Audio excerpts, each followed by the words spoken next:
Hi, welcome to Goddess Storytime.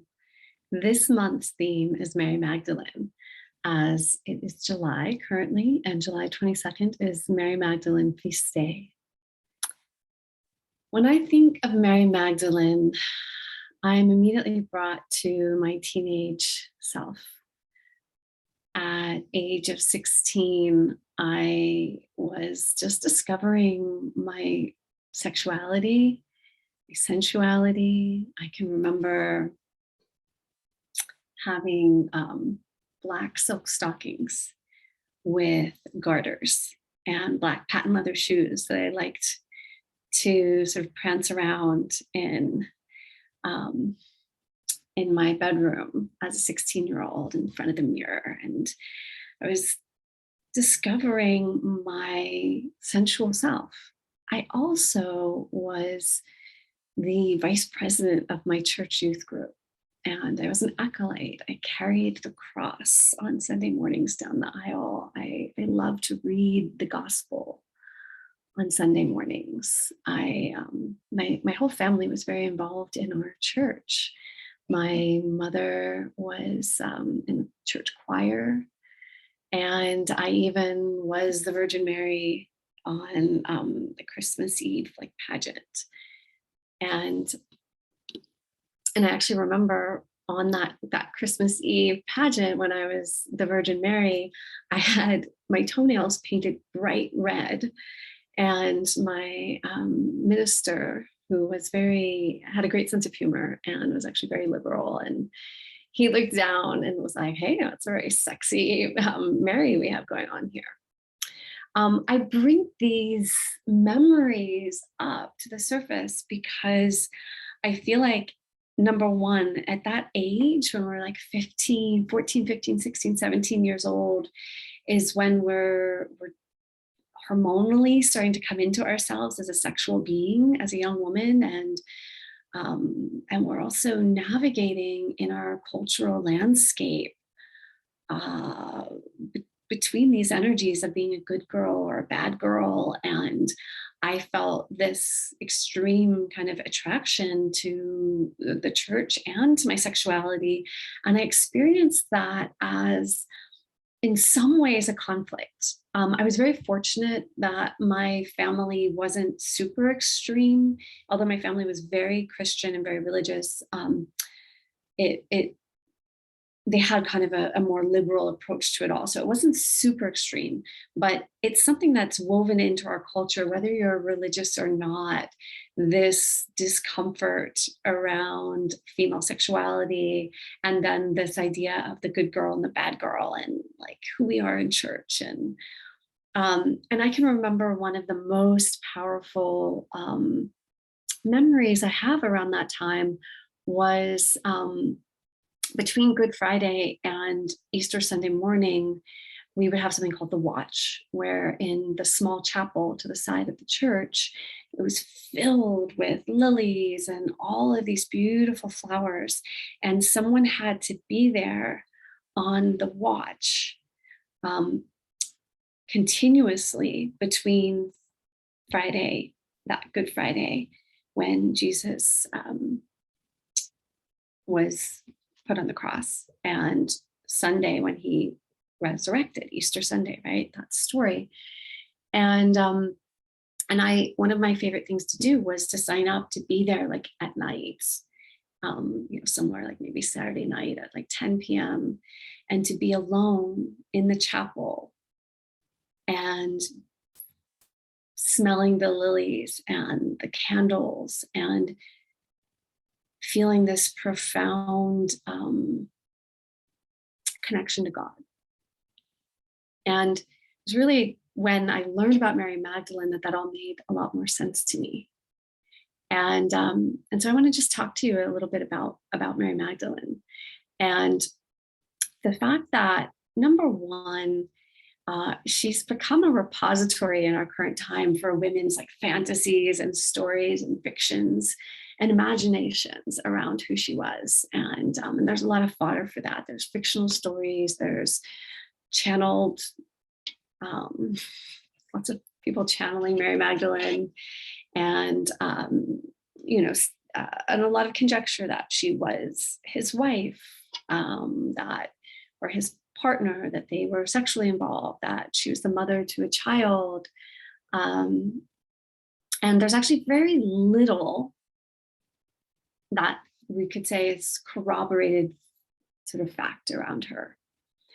And I want to just point out one thing, number one, which is that I've been teaching about Mary for a long time, and sometimes there's a little confusion. And so if you're kind of confused about who she is, that's all right. And if you're confusing her with Jesus's mother, that's all right too. No shame there. I just want to actually help clarify, because for a lot of women, it can get confusing. And truth be known, in the Bible, I think that almost every other woman that appears is named Mary. So it can get very confusing. But there are two really important Marys. One is the Virgin Mary, who gave birth to Jesus in the manger. And then there's Mary Magdalene. And Mary Magdalene was Jesus's contemporary, was one of his disciples, one of his followers. And she was there, and who he first appeared to when he was resurrected. So just a little, the story time part here, the story, so that we know we're on the same page. Because like I said, there's so much sort of imaginations around who she was. There's, like I said, a lot of people saying that, she was his partner and the mother to his child. And, she is very sparingly referred to in the actual canonical Bible as we know it. And then later, there were the Gnostic Gospels, and then even later than that, the Gospel of Mary Magdalene, that were revealed, that gave us a little more insight. These were some of the Gospels that, for various reasons, had to be hidden away for hundreds and hundreds of years, and then were eventually discovered. Now, in the initial Bible, as I mentioned, she's very sparingly referred to, and but there are certain pieces that are consistent, that feel like undeniable. And in different accounts, I mean, it's really interesting if you read like Matthew, Mark, Luke, or John, like the different Gospels, you will see they'll share the same stories, and sometimes they're very, very different. It's like the telephone game, because of all the oral traditions and the way it was passed along. The Gospels, many of them were actually committed to paper about 50 to 100 years after Jesus actually passed. And so these were stories that were passed along, and then eventually written down, committed. And so there can be a lot of variation in that. Because as storytellers, we like to take a little liberty sometimes. But things that are consistent, we kind of feel like, okay, if in each of the Gospels they're saying this happened, this probably happened. And with Mary, what we know is that she was an important disciple, follower of Jesus, because she's mentioned by name on more than one occasion.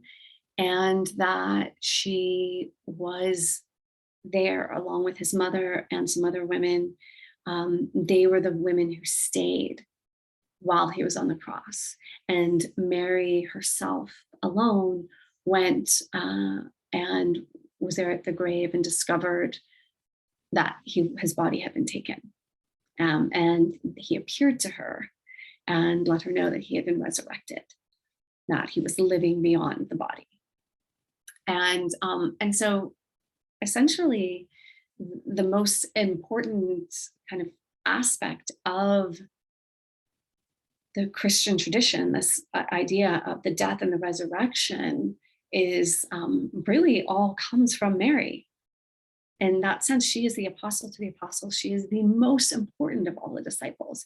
She is the reason that after his death, his word was carried on in many ways. And what's very interesting is, so this woman who was so important to him and important to the story, had a very damaged reputation until very recently. And somewhere very early along the lines, she was conflated with other characters in the Bible and said to be the repentant prostitute, which there's actually no evidence in the Bible that that was her. It's said to be a distinct other woman. It is said that he did remove 7 demons from her body. And again, that could very likely be a sickness that she had, and not necessarily that this was some sort of a moral depravity on her part. But very purposefully, it seems, I would say without doubt, it was purposeful to disempower her by making her this character that was a prostitute of questionable moral background, and really kind of taking away her significance. And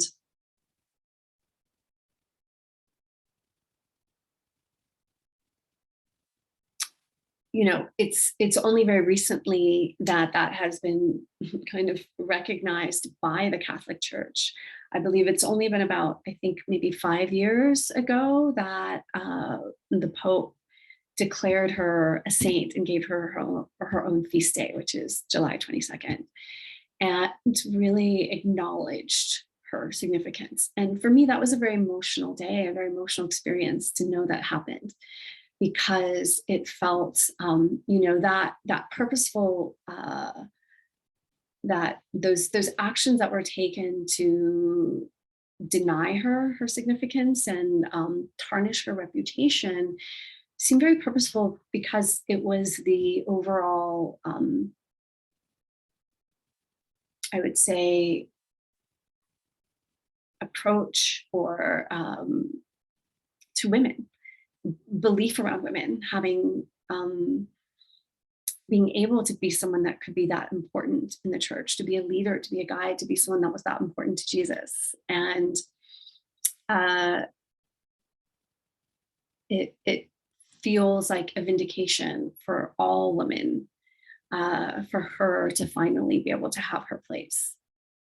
And one of the things that I find really interesting when I feel into Mary Magdalene, is this piece that was false of how she was depicted. If you look at so many of the paintings, all of the, like many of the classical paintings of Mary Magdalene and Jesus, like show her on her knees on the ground, repentant, this scarlet woman, this sexual, depraved, disempowered woman. And I think in some ways, when we feel into the significance of her as an archetype or as a divine energy to connect to, we want to embrace that,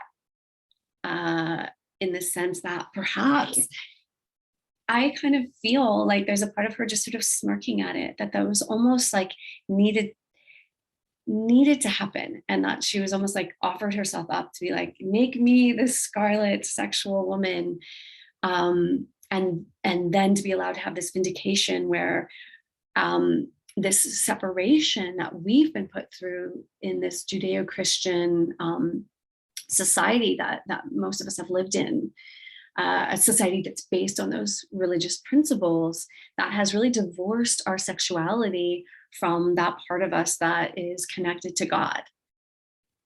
And of course, working with the divine feminine energy, nothing could be further than the truth that the more deeply we're connected to our feminine energy and our sensuality and our bodies, the closer we are to God. And, in many ways, I feel like, the Virgin Mary was elevated to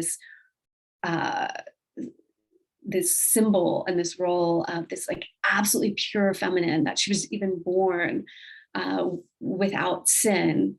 And then we have Mary, who's just very earthy. She was a woman who, of her own accord, became a disciple, became a believer, and potentially was a partner to Jesus. This is something that we can't really know, but we know that we do see in like the Gnostic scriptures and the Gospel of of Magdalene, that there was a closeness, and that perhaps some of the other disciples and apostles were actually jealous of the closeness that there was between them. That perhaps he really considered her an equal in many ways, and or someone that he could find that he could be met with energetically. So what do we do with all of this, all of these stories, all these possibilities? What does this mean for us in connecting with her? And again, like in these goddess story times, I like to pull out like one or two principles out of these very complex mythologies and stories with goddesses. And here, really, this isn't a goddess; this is a woman. But in this amount of time, like, what are a couple things that we could pull out? And I would say one is this piece around healing between our sensuality, our sexual self, our earthly womanly body self, and that connection to the divine and to the sacred. And the other really, really potent, powerful piece is this commitment that she had and faith to stay and follow through and be there, almost like with him every step through his resurrection. You know, she and the other women anointed him with oils and wrapped his body and prepared it for the burial. It was a very, very intimate connection with him physically through the death into the burial, and then her being there and his appearing to her. And why her and no one else? Why was she the one who was able to see him, able to feel him, able to hear him, able to be the one to share the news? And what I would say is, it was this ability for her to stay so connected to her heart. And I really like how I had come across someone describing it as the heart as an instrument of sight. And it's something that is referenced to in the Bible, that those who are pure of heart will see God. Those who are connected deeply to their heart and allow their heart to guide them and allow them to see through their heart will be able to see God. And in many ways, what that means is that our heart is a portal that can help us to, in some ways, eliminate the gap between the worlds, the material world and the world of heaven, to take us into that timeless space where we see that that's actually an illusion, and that there is no time, there is no death, and to be able to connect with these, with the alternate dimensions, to be able to see beyond death. And I also believe, as a woman, our womb is very much a portal between those worlds. The womb is the space through which something comes from the subtle into the material, right? A soul, a spirit, a new baby comes through the mother's body, through the womb, into that physical form. And we feel into the potency and the power of that. What a portal energetically between the material and the ethereal, from the divine to the human it is, that it makes a lot of sense that the female was the one who was able to really be there and feel him through the other side. And so I find doing practices that connect one to the womb and to the heart and to the energetic pathway between the womb and the heart are ways that I can feel very connected to the guidance and the teachings from Mary Magdalene. And we'll end the story time with just a little breath together. to connect there. And the one last thing I would like to say is this, which when I feel into and I work with Mary Magdalene's energy, I feel that she herself does not have a desire to be fetishized or idolized or worshipped to, or her image to be everywhere and people praying to her image or trying to emulate her in the sense of her personality. And that is that her desire, as I feel it, is for us to really, and this is also the desire, as I understand it, of Jesus as well, which is to be able to understand and find that within our own self, as opposed to trying to worship that character outside. So how can we find that within ourselves? Can we feel that kind of an intimate connection with the divine through our physical body and our hearts? Can we allow ourselves to be a portal that can feel through, to have our heart as an instrument of sight, to feel through the layers of the dimensions of reality, from the material to the more ethereal? And so in closing, and of course, I just want to acknowledge there's so much more I could say about her, but I like to make these sort of bite-sized little nuggets for these goddess story time. But to allow yourself to become that vessel, become an embodiment of that same energy of what Mary Magdalene represents, is to really be able to feel ourselves fully in our human form, grounded and rooted into the earth of our body, in that lower portion of our body, seated in the womb space, and also allow that energy to flow up freely into the heart and allow the heart to be sourced, almost like the heart is a blossoming rose that has its root going down into the soil of our womb. And to feel that rose blossoming open in the heart space. And as we do that, the heart itself opening to allow us to have the sight, the vision, the sensitivity, to see through the illusions of just the material realm, without denying the material realm, feeling our body as this vehicle, this instrument that allows us to move into and sense the subtle. So closing your eyes and placing one hand down on the womb, and you could even have your fingers just grazing over your pelvis and over the sexual organs, and then the other hand over your heart space. And first, just taking in a deep breath into the womb, into the sexual organs, and feeling your belly and the lower part of your body expanding, breathing into the nose, and then exhaling through the mouth and sending that energy up to the heart. And then breathing into the heart, feeling the heart expand, receiving all of that energy, and then sending that energy from the heart down to the womb.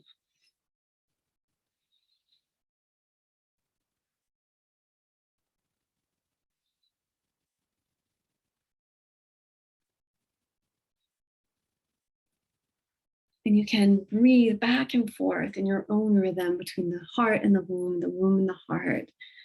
Inhaling in one, then exhaling that energy towards the other, then inhaling, receiving that energy, and then exhaling it back towards the other, back and forth. And so enjoy that. And I feel like, Mary Magdalene is such a beautiful energy for us to feel into. And we each can find our own meaning, our own story, our own significance in connecting with her. And if there's something you would like to share, I would love to see that in the comments below. You could just, write something about what you experience, what you see with her, from doing this kind of breathing, or just in your own experience of meditating upon her. All right, enjoy.